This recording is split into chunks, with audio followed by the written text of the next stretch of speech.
At 0530 hours on December 16th, 1944, the darkness over the Ardennes forest split apart.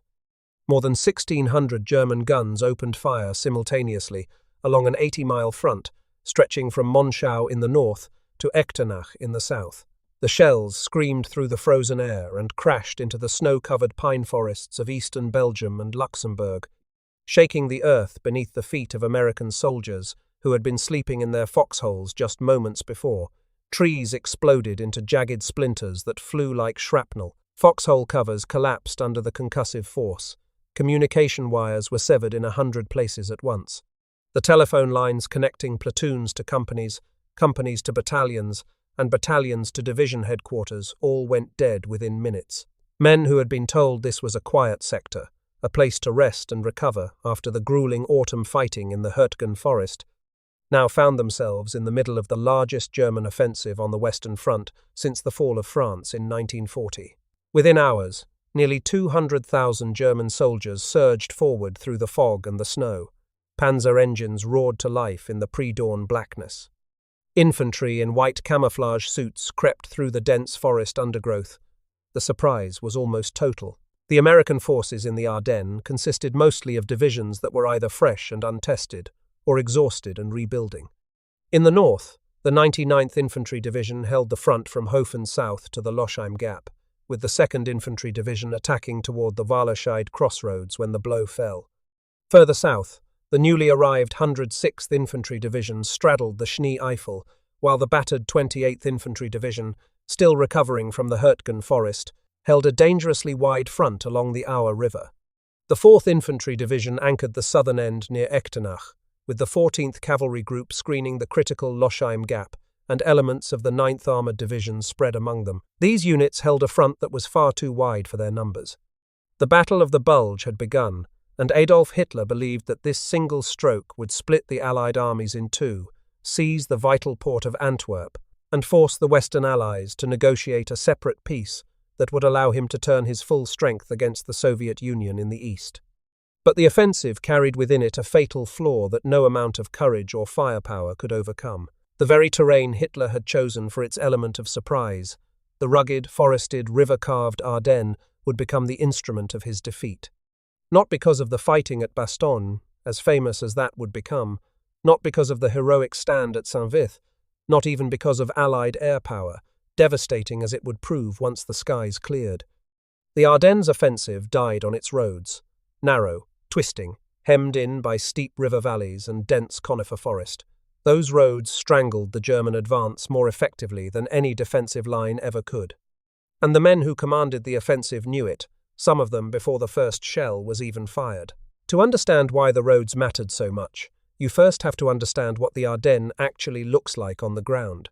It is not the flat, open farmland of northern France or the Dutch lowlands. It is not tank country in any conventional sense. The Ardennes is a highland plateau, rising to over 500 meters in places, deeply cut by the valleys of the Auer, the Clerf, the Amblev, the Salm, and the Auerth rivers. These valleys are steep, sometimes gorge-like, with roads that wind along the valley floors in tight switchbacks, or cling to hillsides in a series of sharp turns and blind curves.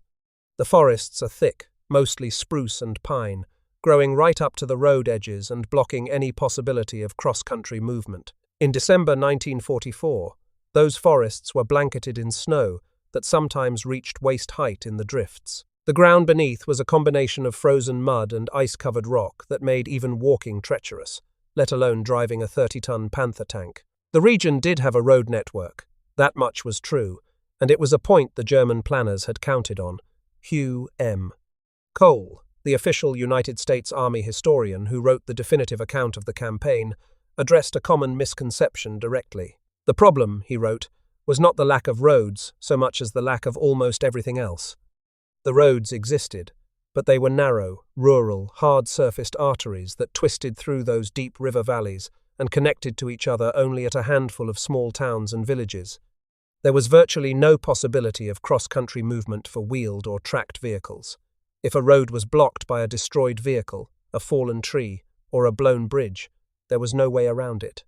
If two columns met at an intersection, one had to stop and wait for the other to pass. If a bridge was destroyed over one of the many rivers, there was no alternate crossing for miles in either direction. The entire network depended on a small number of critical junction towns where multiple roads converged. Lose access to those junctions, and the network ceased to function. The German offensive plan, codenamed Operation Watch on the Rhine, called for 3 armies to attack side by side across the Ardennes. In the north, the 6th Panzer Army under SS General Sepp Dietrich was assigned the main effort. His force included the 1st SS Panzer Division Leibstandarte Adolf Hitler, the 12th SS Panzer Division Hitlerjugend, and several Volksgrenadier divisions. Dietrich's assignment was to break through, cross the Meuse River, and drive northwest to Antwerp. For this ambitious task, he was allocated exactly 5 march routes through his sector between the Hohe-Sven moorland and the Schnee-Eifel Ridge, 5 routes for an entire panzer army. Kohl noted that the road network in the 6th Panzer Army sector would not even permit the commitment of the 1st SS Panzer Division as a complete formation on a single axis. The division had to be broken into 4 separate battle groups on 4 separate single-file roads, each one a long, vulnerable snake of armor that could neither support nor even communicate easily with the others. In the center, the 5th Panzer Army under General Hasso von Manteuffel faced terrain that was arguably even worse. Only 4 roads crossed the Our River into Luxembourg from the German assembly areas, and because of heavy autumn rains, among the worst in recent Belgian memory. Only one of those 4 crossings was actually usable for armoured vehicles on the first day of the offensive. The others required pontoon bridges or ferrying operations that cost hours to set up and could only move a handful of vehicles at a time. In the south, the 7th Army under General Erich Brandenberger had no tanks at all, just 1 brigade of assault guns, and was assigned narrow rural lanes through Echternach and Diekirch for the purely defensive mission of screening the offensive's southern flank against the inevitable American counterattack. The plan looked bold on a map. On the ground, it was threading an army through the eye of a needle, and the needle had to be threaded at speed. Hitler's timetable demanded that the Meuse be reached within 48 hours and Antwerp within a week. Any delay would allow the Allies to bring their enormous reserves to bear and crush the offensive in a vice. Speed was not merely desirable, it was the only thing that could make the plan work. The first crisis came before a single German tank had even crossed the frontier into Belgium. In the Lochheim Gap, the narrow corridor between the Schnee-Eifel and the Hohe-Sven that served as the gateway for the 6th Panzer Army's spearhead, a blown railway overpass and a damaged bridge created an immediate bottleneck. Engineers were supposed to repair these obstacles before the armor arrived. They did not begin work until noon, roughly 6 hours behind schedule. Then, in the mid-afternoon, the horse-drawn artillery regiment of the 12th Volksgrenadier Division was ordered forward to support the infantry attack. The horses, wagons, limbers and gun carriages poured onto the same narrow approach road that Paper's panzer column needed, creating a hopeless tangle of animals and vehicles that stretched for miles behind the front. This was not an anomaly of the 1944 Wehrmacht. It was its reality. Many German formations in the Ardennes had more horses than German infantry divisions in 1918. Horse-drawn artillery and supply columns interleaved with motorized transport throughout the offensive, and every time they shared a road, movement slowed to the pace of a walking horse. The man who had to deal with this particular mess was SS Lieutenant Colonel Joachim Paper, the 29-year-old commander of the most powerful battle group in the entire offensive. Kampfgruppe Piper consisted of roughly 4,800 men and some 600 vehicles in total, including approximately 120 tanks, about 35 to 40 Panthers, around 40 Panzer IVs, and roughly 30 operational King Tigers from the 501st Heavy SS Panzer Battalion out of 45 on its paper strength, plus half-tracks, armoured cars, self-propelled guns, flak wagons, and supply vehicles. His column, when closed up on a single road, stretched approximately 15 miles from front to rear, and at points near Stavelot it extended to over 19 miles. Paper had conducted a test run on December 11th, driving a single Panther along his proposed route to prove the timing was achievable. A single tank had covered 80 kilometers in a night. Whether an entire armoured column could maintain that pace for a day and a night on the sharp turns and grades of the Ardennes road network, as Kohl observed, was a matter of pure guesswork. And on the afternoon of December 16th, there was Paper, not leading a charge to the Meuse River as the plan demanded, but standing in the middle of a traffic jam east of Lochheim, trying to sort out horse-drawn artillery from his panzer column. The spearhead commander of Hitler's last great offensive had been reduced to acting as a traffic policeman before his tanks had even reached the starting line. Piper eventually broke free during the night and pushed westward. His column rolled through Lanzerath, where he picked up a company of Fallschirmjäger paratroopers, and drove on through Honsfeld, overrunning an American rest area in the darkness, and then to Bullingen, where he found an American airfield and, critically, an American fuel dump. His tanks were already burning through their fuel at a rate the German staff planners had never anticipated. The icy mountain roads, the constant gear changes on steep gradients, the detours forced by blown obstacles and impassable secondary routes, all of it consumed fuel at roughly double the rate the planning tables had calculated. Using American prisoners as labor, Paper's men refueled their tanks from the captured dump at Bullingen.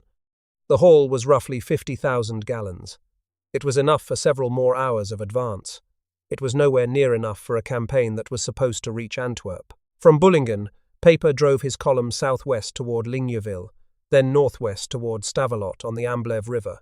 Stavelot was critical because its bridge was the only vehicular crossing over the Amblev on Paper's assigned route. If he could cross the Amblev at Stavelot and push on to Trois Ponts, where 3 more bridges crossed the Salm and the Amblev, he would have a clear paved road westward through Werbermont to the Meuse. He reached the outskirts of Stavelot on the evening of December 17th, with the bridge tantalizingly close, and then he stopped. The reasons have been debated by historians for decades. Paper later claimed his lead vehicles were fired on, and that he chose to wait for daylight, rather than risk an ambush in the narrow streets, with tanks that could barely maneuver between the stone buildings. Others have suggested his men were exhausted after more than 30 hours of continuous movement. Whatever the reason, those lost hours at Stavelot proved to be among the most consequential of the entire war. They gave the Americans time to react. And the Americans reacted with a weapon far more devastating to Paper's plans than any tank, artillery piece, or fighter bomber. They reacted with combat engineers. At Trois Ponts, the name itself meaning 3 bridges in French, a tiny force was preparing a reception. Company C of the 51st Engineer Combat Battalion, roughly 140 men, had been operating sawmills nearby as part of the 1st Army's winterization program, cutting timber for bunker construction. Major Robert Yates, the battalion's executive officer, had arrived at Trois Ponts for a routine staff conference and suddenly found himself the senior officer present as the crisis unfolded. He took command of the defense. They were not a combat unit in any traditional sense. They had 8 bazookas, 10 machine guns, and 1 57mm anti-tank gun that had been commandeered from a retreating unit. Against them was rolling the most powerful armoured battle group in the German army. That was all that stood between Piper and the open road to the Meuse. At approximately 11:45 hours on December 18th, Paper's leading Panthers appeared on the road, approaching Trois Ponts from the east. The lone 57mm gun opened fire. Its crew, Corporal Donald Hollenbeck and soldiers Dallas Buchanan, Lilliard McCullum, and James Higgins of Company B of the 526th Armoured Infantry Battalion, hit the lead Panther and stopped it. The Germans quickly brought up more armour, knocked out the gun, and killed the 4-man crew. Those 4 soldiers are commemorated in Belgium today at a memorial near the viaduct, honoured as the sacrificed ones. But their brief stand had bought the engineers the minutes they desperately needed. The men of the 51st Engineer Combat Battalion blew the Amblev Bridge first, then they blew the Salm Bridge. The detonations sent columns of rock and steel debris skyward, and when the smoke cleared, Paper was staring across a gap he could not cross. His post-war statement to American interrogators became one of the most quoted lines of the entire campaign. If they had captured the bridge at Trois Ponts intact and had enough fuel, he said, it would have been a simple matter to drive through to the Meuse River early that day. According to accounts passed down by the American engineers themselves, Piper reportedly cursed what he called "those damned engineers," a phrase that became the unofficial title of the Ardennes bridge battle. Forced to detour north, Paper's column wound through La Glaise and Chenaux, searching desperately for another crossing west. At Chenaux, on December 18th, A break in the weather allowed a flight of 9th Air Force fighter bombers to find the column strung out on a narrow road with no shoulders and no dispersal room.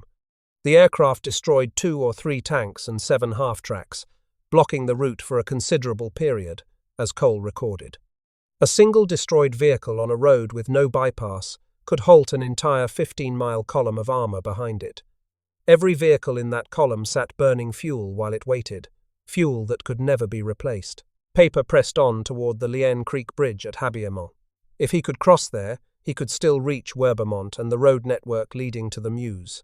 But Lieutenant Alvin Edelstein and the engineers of Company A of the 291st Engineer Combat Battalion had already wired the bridge with demolition charges.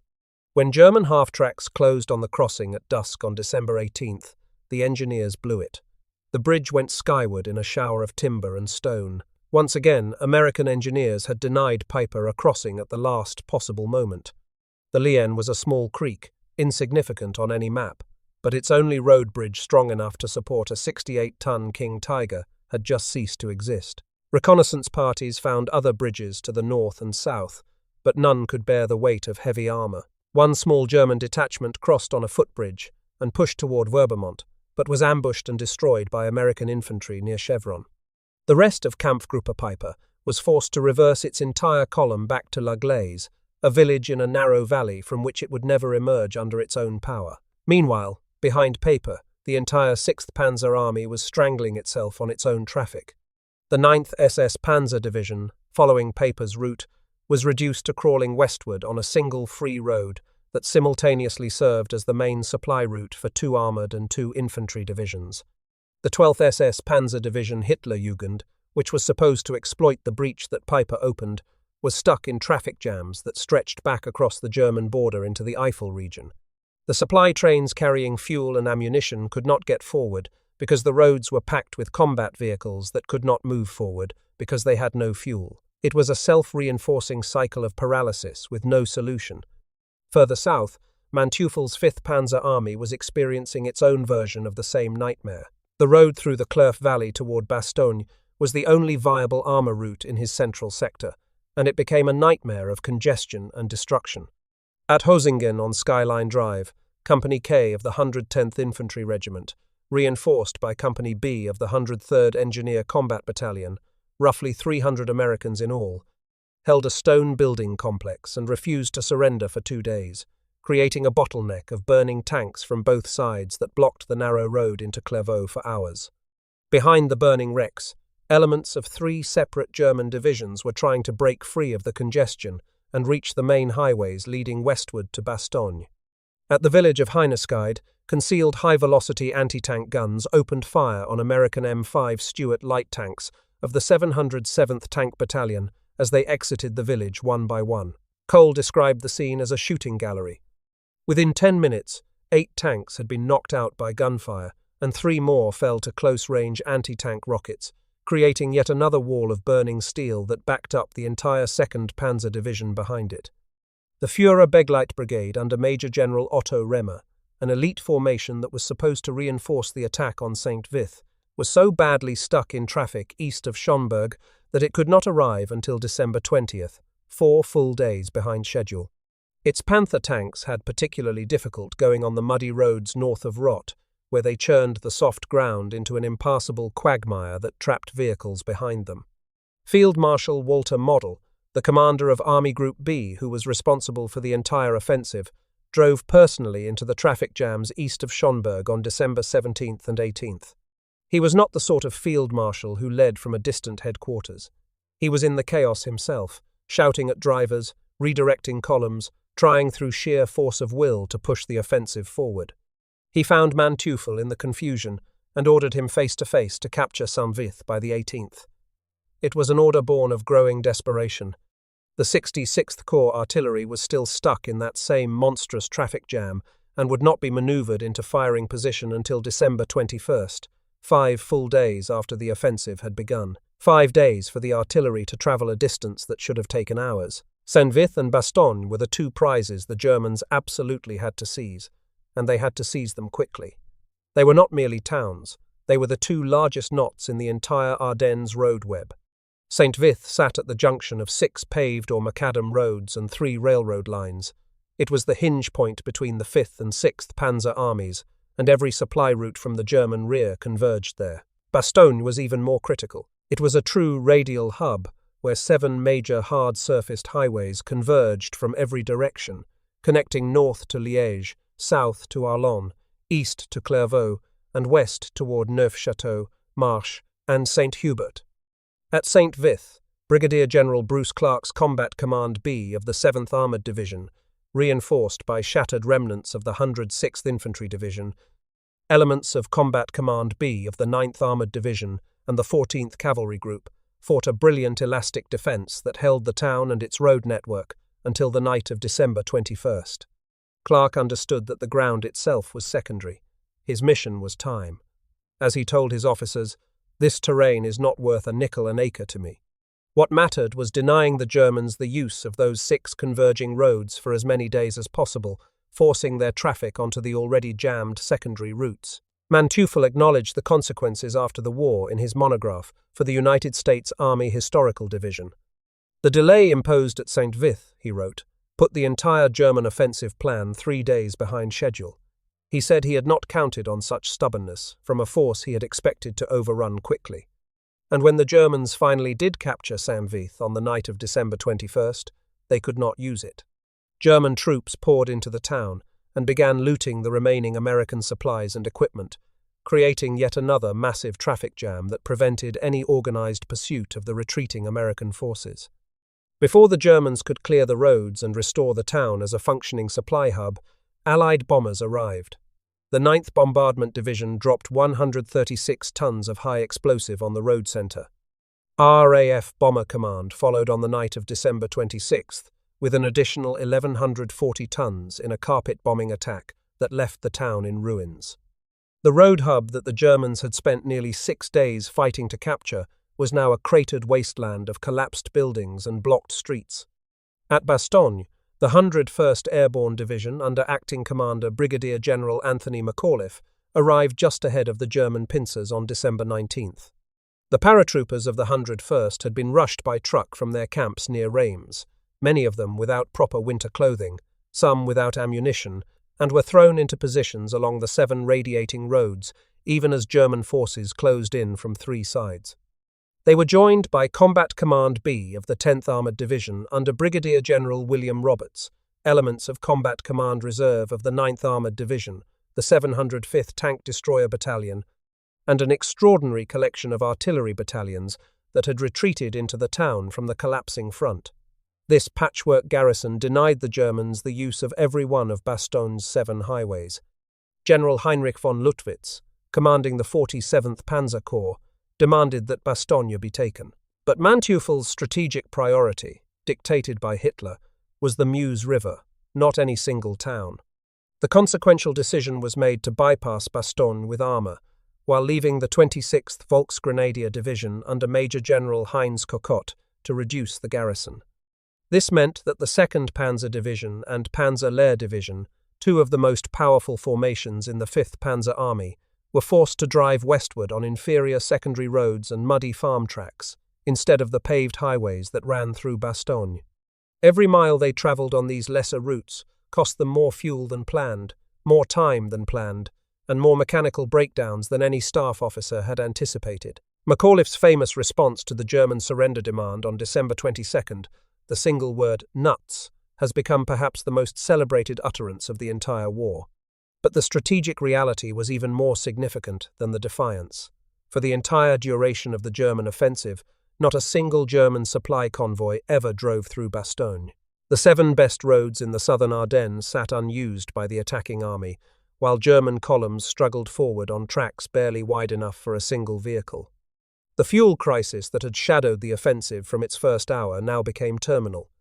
The German plan had assumed that captured American fuel dumps would sustain the advance westward. The largest Allied fuel reserve in the sector, containing more than 2 million gallons, was stored in dumps just north of Stavelot and Malmedy, with the biggest single installation at Francorchamps holding well over 1 million gallons. Piper's column came closer to capturing this vast reserve than any other German formation. But on December 17th, Major Paul Solis of the 526th Armoured Infantry Battalion, retreating along the Malmedy Road with no anti-tank weapons and no way to fight off German armour, made a decision that altered the course of the campaign. He seized gasoline from the Francorchamps dump, had his men pour it into a deep road cut where there was no room for vehicles to turn around, and set it ablaze. The wall of roaring flame that erupted across the road created an impenetrable barrier. Piper's tanks could not pass and turned back towards Stavelot. Cole recorded that Solis had burned 124,000 gallons, but that was the only fuel from the entire 1st Army Reserve lost during the Ardennes operation. Meanwhile, Communications Zone quartermaster truck companies, working through the freezing night of December 17th and 18th, evacuated the remainder of the fuel dumps before the Germans could reach them. The plan to fuel the offensive from captured American stocks had failed completely, and the fuel the Germans had brought with them was nearly gone. Rundstedt's formations had started with approximately enough fuel for 6 days of operations. Hitler had told his commanders they would need to rely on capturing Allied supplies. They never did. By December 24th, the 2nd Panzer Division under Colonel Meinrad von Lauchert had pushed its reconnaissance vanguard to the village of Foy-Notre-Dame, tantalizingly close, just 4 to 5 miles from the Meuse River bridges at Dinant, and then the tanks ran dry. The tanks sat motionless on the road, engines silent, barely 5 miles from the strategic objective that was supposed to change the course of the entire war. On December 25th and 26th, the American 2nd Armoured Division and British 29th Armoured Brigade fell on the immobilized German formation and destroyed it. Survivors abandoned vehicles by the dozen along the road between Celles, Foy, Notre-Dame, and Cognoux, almost all of them with bone-dry fuel tanks. Piper's situation at La Glaise was even more hopeless. Cut off behind the blown bridges at Stavelot and Trois Ponts, with his only supply route severed, he waited for relief that never came. A Luftwaffe airdrop on the night of December 22nd failed catastrophically when the great majority of supply canisters, by Piper's own later account roughly 9 out of 10, drifted in the wind and landed outside the shrinking German perimeter.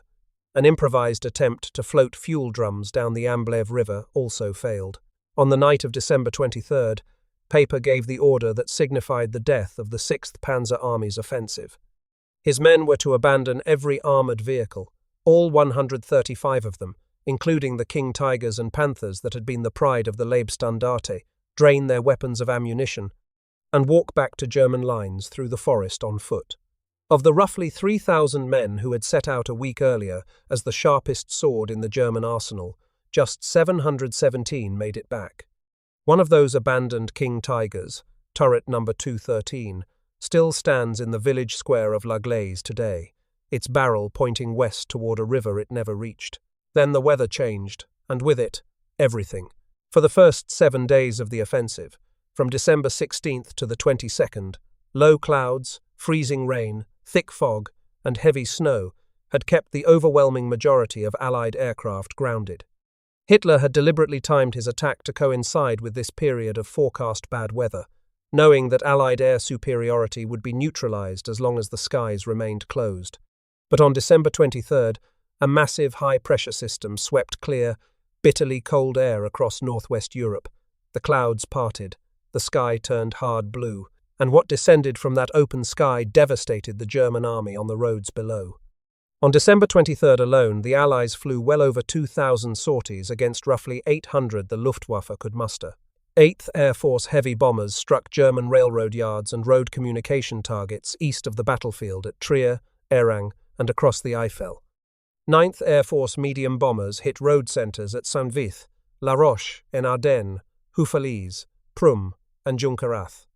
P-47 Thunderbolts and P-38 Lightnings of the 9th Tactical Air Command, along with Typhoons and Tempests of the British 2nd Tactical Air Force, flew armed reconnaissance along every road the Germans were using. The 9th Air Force reported the destruction of 230 German road vehicles on December 23rd alone. The devastating effectiveness of air power in the Ardennes was multiplied enormously by the nature of the terrain. On open ground, a column hit by fighter bombers could scatter, disperse into fields, shelter behind hedgerows, and regroup once the aircraft departed. On a single-lane road through a forested gorge, there was nowhere to run. One knocked-out tank, blocking a bridge approach, stopped everything behind it for miles. La Roche-en-Ardennes demonstrated this perfectly. The town sat at the bottom of a deep gorge, accessible only through narrow defiles. Cole recorded that a mere 150 tons of bombs dropped over 2 days stopped all major movement in that entire sector of the Ardennes road network. Compare that to Saint Vith, which sat in relatively open country, with multiple bypass possibilities, and required over 1,200 tons of bombs, yet was back in limited operation within a single day. The geography of the Ardennes multiplied the destructive effect of every bomb dropped. Model himself recognized the scale of the disaster. In directives to his subordinate commanders, he warned repeatedly that Allied air power had become their principal enemy, capable of destroying German spearheads and artillery through fighter-bomber attacks and carpet bombing, while rendering all movement in rear areas impossible. Rundstedt, in his post-war interrogation, identified 3 factors above all others for Germany's defeat in the West. First, the overwhelming superiority of Allied air power, which made all daytime movement impossible. Second, the complete lack of motor fuel, so that the Panzers and even the remaining Luftwaffe aircraft were unable to operate. Third, the systematic destruction of all railway communications, making it impossible to bring a single supply train across the Rhine. 2 of those 3 causes were direct products of the road and logistics catastrophe in the Ardennes. The problem of roads strangling an offensive was not unique to the Ardennes. Military history is full of examples where terrain and infrastructure defeated ambition. Napoleon's Grand Army had been swallowed by the vastness and poor roads of Russia in 1812. The British had struggled with the single supply road from Balaclava during the Crimean War in 1854. In the First World War, the German spring offensive of 1918 had advanced rapidly at first, but outran its own supply lines on cratered, muddy roads across the old Somme battlefield, and the advance stalled for precisely the same reason. The attackers could not keep their forward units supplied through the terrain they had just fought across. But the Ardennes in December 1944 represented perhaps the purest example of the problem, because the terrain was not damaged by shellfire or deliberately destroyed. It was simply inadequate by nature. The roads had never been designed to carry what was being asked of them, and no amount of military engineering could change the fundamental geometry of narrow valleys and steep forested ridges. The weather compounded the infrastructure problem in ways that fed on each other. The autumn of 1944 had been among the wettest in recent memory across Belgium and the Rhineland. Before the offensive even began, every unpaved approach road, every farm track, and every forest trail was saturated with water. When the first heavy vehicles crossed these surfaces, they churned them into deep mud that trapped lighter vehicles behind them. Then, when temperatures plunged below freezing after December 23rd, that same mud froze into sharp, uneven ruts that shredded tires and broke suspension components on wheeled vehicles. Supply trucks without tire chains could not climb icy gradients, and chains were in desperately short supply. The wide tracks of German Panther and King Tiger tanks compacted fresh snow into polished ice on downhill stretches, creating slides that blocked the roads for vehicles following behind. In late December in the Ardennes, the sun does not rise until nearly 8:30 in the morning and sets by 4:30 in the afternoon, giving barely 8 hours of usable daylight. After dawn, fog burned off, and before shadows closed the forest roads, perhaps 6 hours remained for effective operations. Every panzer column was limited to roughly 50 kilometers of useful forward movement per day, less than half of what the German planners had assumed. And after December 23rd, when Allied fighter bombers owned the daylight sky, the only safe movement was at night, which on icy, blacked-out forest roads meant speeds slower than a man could walk. The cold ravaged the soldiers themselves. German infantry in the Volksgrenadier divisions were often poorly equipped for winter warfare. Many had only summer weight uniforms and standard-issue leather marching boots with no overshoes or insulated liners.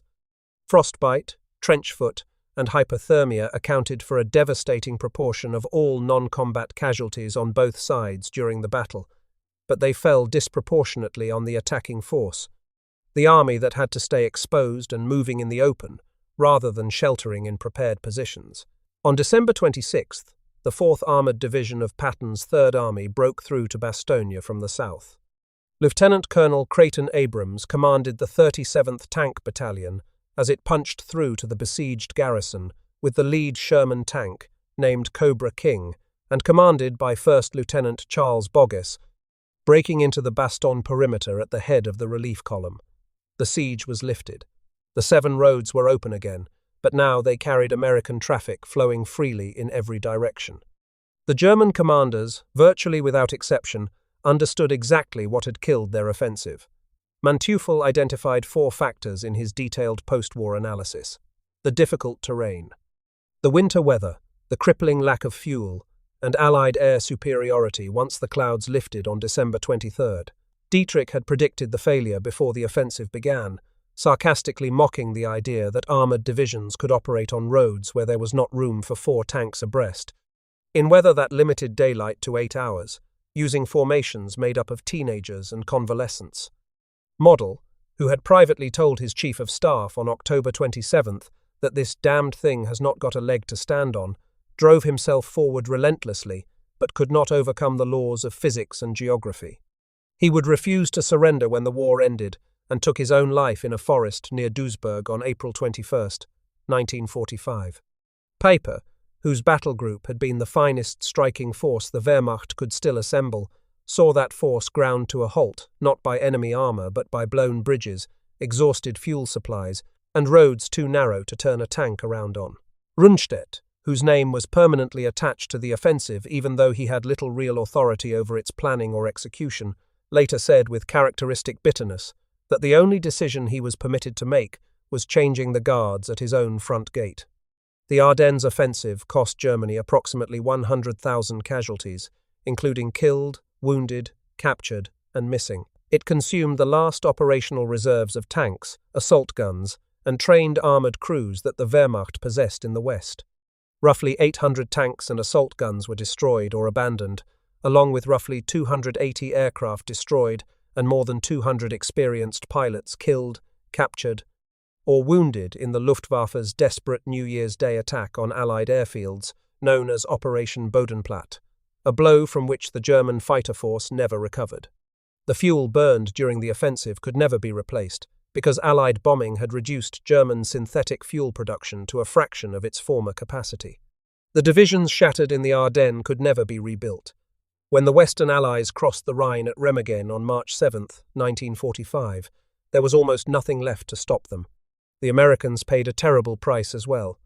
Approximately 19,000 American soldiers were killed, 47,000 wounded, and 23,000 captured or listed as missing, making the Battle of the Bulge the costliest single engagement in United States Army history. The cold claimed thousands more through frostbite, trench foot, and exposure. Many of those casualties fell in the desperate first days, in isolated outposts and roadblocks, where small groups of soldiers fought and died to buy hours of delay. Those hours translated directly into traffic jams, wasted fuel, and stalled columns behind the German front lines. Every hour an American squad held a crossroads was an hour that German vehicles sat burning irreplaceable gasoline in a jam they could not escape. Today, the Ardennes is peaceful. The forests have grown back over the shell craters and foxholes. The roads have been widened, repaved, and marked with modern signage that gives no hint of what once happened there. In Bastogne, the Mardasson Memorial stands on a hill east of town, a star-shaped structure with the names of all 48 American states that existed in 1944 inscribed around its outer parapet, and the insignia of the participating American units carved into its inner walls alongside 10 panels narrating the battle. In La Glaise, King Tiger 213 still stands in the village square, its long gun barrel pointing west toward a river crossing it never reached, the most famous abandoned tank in the world. At Trois Ponts, a memorial plaque honours the engineers of the 51st Combat Battalion and the 4 artillerymen who gave their lives at the anti-tank gun on December 18th. Each December, ceremonies are held across the region. For decades, aging American and Belgian veterans gathered at these snow-covered monuments to remember fallen comrades. Their numbers thinned with every passing year. Now their children and grandchildren carry the tradition forward, laying wreaths on stones that mark where men died, not in grand armoured charges, but in small, desperate fights for bridges, crossroads, and stretches of narrow road that most people would never notice. In December 2024, soldiers of the 101st Airborne Division returned to Bastogne to mark the 80th anniversary of the siege, walking the same roads their predecessors had defended 8 decades earlier. The museums of the Ardennes tell the story from every angle. The Bastogne War Museum uses immersive displays to recreate the experience of the siege. The December 1944 Museum in La Glaise houses artifacts recovered from the paper battle group, including personal effects, weapons, and documents that chart the day-by-day disintegration of the most powerful German armoured force in the West. At La Roche-en-Ardennes, the Battle of the Ardennes Museum preserves the memory of a town that was 90% destroyed by Allied bombing aimed at closing the road network the Germans needed. In these quiet rooms, the physical evidence of the campaign, dented helmets, rusted Panzerfaust tubes, crumpled maps with penciled route markings, tells the same story the commanders told after the war. The offensive did not fail because the German soldier lacked courage. It failed because courage cannot widen a road, repair a blown bridge, or conjure fuel from empty air.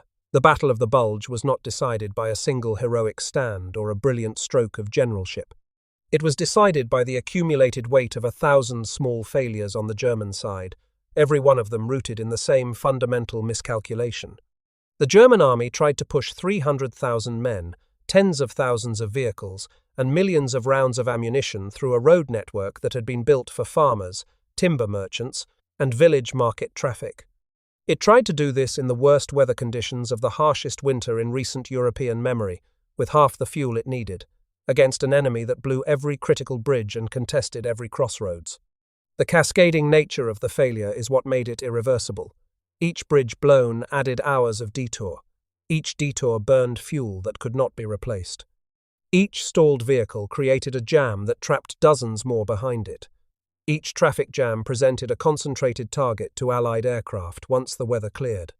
Each airstrike destroyed vehicles that could never be rebuilt by a German war industry already on its knees. There was no single moment when the offensive died. It bled to death on the roads, one delay at a time, and one blown bridge at a time, one empty fuel tank at a time. When the clouds finally lifted on December 23rd, those same choked, immovable columns of German armour and transport became the easiest targets Allied pilots had seen in months. Vehicles that could not move, on roads they could not leave, in terrain that offered no dispersal, no cover, and no escape. Hitler chose the Ardennes because it was the last place on earth the Allies would expect a major armoured offensive. He was correct about that. But the reason the Allies never expected it was the same reason it could never succeed. The roads were not built for modern mechanized war. They were built for peacetime, for rural commerce, for farmers moving livestock between hillside pastures.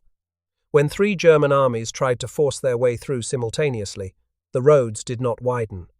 The bridges did not multiply. The valleys did not flatten. The forests did not part. The Ardennes simply was what it had always been, a landscape of extraordinary beauty, rugged highland terrain, and roads that punished anyone who asked them to carry more than they were ever meant to bear.